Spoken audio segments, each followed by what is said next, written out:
बोलो श्री राधा वल्लभ लाल की जय, श्री हितरवंश चंद्र जी महाराज की जय, श्री सेवक जी महाराज जी की जय, श्री यमुना रानी की जय। यह कलयुग बड़ा भयंकर है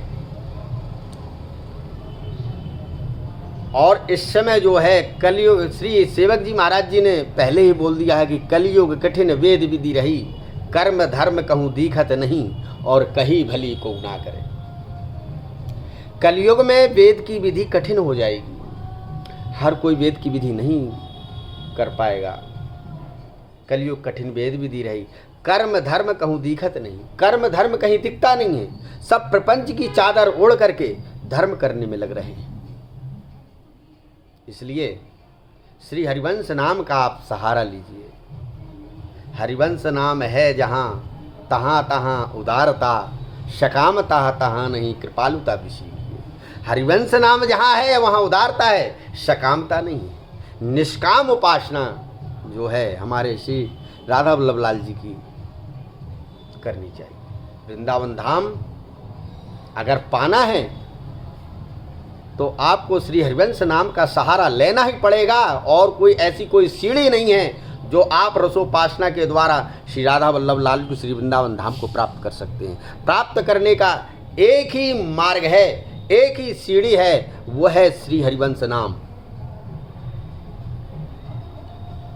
इसलिए कहते हैं कि छिनेक कबहु न अंतर होई, प्राण सु एक देह है दोही।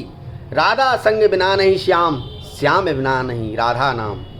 छिन छिन प्रति आराधत नहीं, राधा नाम श्याम तब कही। यहाँ प्रिया प्रीतम का जो लाड़ है, प्रेम है, वृंदावन उससे भरा पड़ा है। अगर इसको पाना है, रसिक क्या चाहता है? रसिक रस को चाहता है। क्योंकि जो आज के जो समय में जीव का जो हृदय है वो सूखा हुआ है, सूखा हुआ है। अगर उसको सिंचित करके आपको गीला करना है, वो जब रसमय हो जाएगा फिर आपको आनंद ही कुछ और होगा।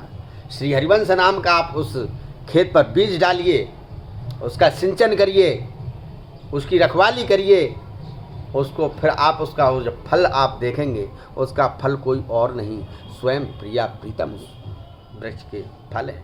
इसलिए उसको प्राप्त करने के लिए आपको किसान बनना पड़ेगा।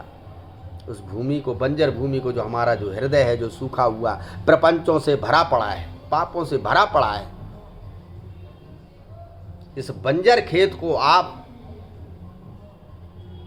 इसको उपजाऊ बनाइए। उपजाऊ कैसे बनेगा? आज श्री हरिवंश नाम लेने से। श्री हरिवंश, श्री हरिवंश, श्री हरिवंश, श्री हरिवंश, श्री हरिवंश, श्री हरिवंश, अहरनिश श्री हरिवंश नाम का आप जप करते रहिए। नाम की बड़ी महिमा है।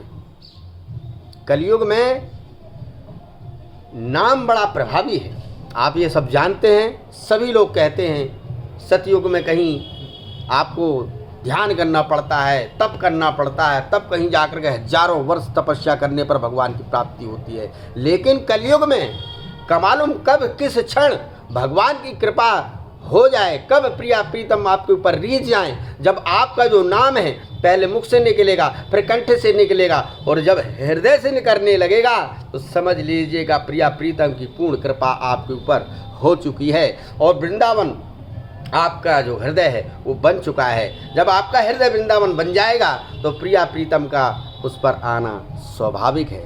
इसलिए श्री हरिवंश नाम का अहरनिश आप जाप करिए, हरिवंश नाम की आप नित्य गर्जना करिए। श्री हरिवंश, श्री हरिवंश, श्री हरिवंश, श्री हरिवंश नाम का उच्चारण करते रहिए। देखिए आपके जीवन में क्या परिवर्तन होता है। आपका जो जीवन है वो आनंद में हो जाएगा। कैसा भी पाप क्यों ना हो, वो पाप भी आपका कट जाएगा। कैसे? क्यों? क्योंकि हमारी प्रिया जी की बड़ी कृपा है महाराज। उनकी बड़ी जो अहोत की अहेत की कृपा है वो बड़ी दयालु है हमारी प्रिया जी। कैसो पापी क्यों ना हो, हरिवंश नाम जो ले और अलग लड़ेती रीछ के अपनों ही कर दे और महल खवासी दे। ये महल में अपना स्थान दे देते हैं कि आइए आप हमारी सहचरी बनिए। यहाँ देखो उपासना सखी भाव से करनी पड़ेगी, बिना उसके ये कृपा नहीं होती है। अगर कृपा प्राप्त करना है तो सखी का भाव आपको रखना पड़ेगा, उनकी प्रिया जी की सहचरी बनना पड़ेगा। इसलिए स्वयं श्री हरिवंश महाप्रभु जी नव निकुंज में हित सजनी के नाम से जाने जाते हैं और प्रिया जी की अहरनिश सेवा करते हैं। सेवा किसी नौकर चाकर से नहीं कराई जाती है, सेवा स्वयं निज होना चाहिए। अपना जो जप है वो स्वयं निज होना चाहिए। एक अनुष्ठान बांधिए आप कि मैं 5 दिन तक श्री हरिवंश नाम 3 घंटे 2 घंटे जितना हो सकता है उतना आप एक अनुष्ठान बांधिए। फिर 11 दिन का करिए, फिर आप 21 दिन का करिए। श्री हरिवंश नाम की कृपा देखिए होती है, फिर क्या नहीं होता है। कहते हैं महाराज कि सेवक सेवक वाणी बोलो।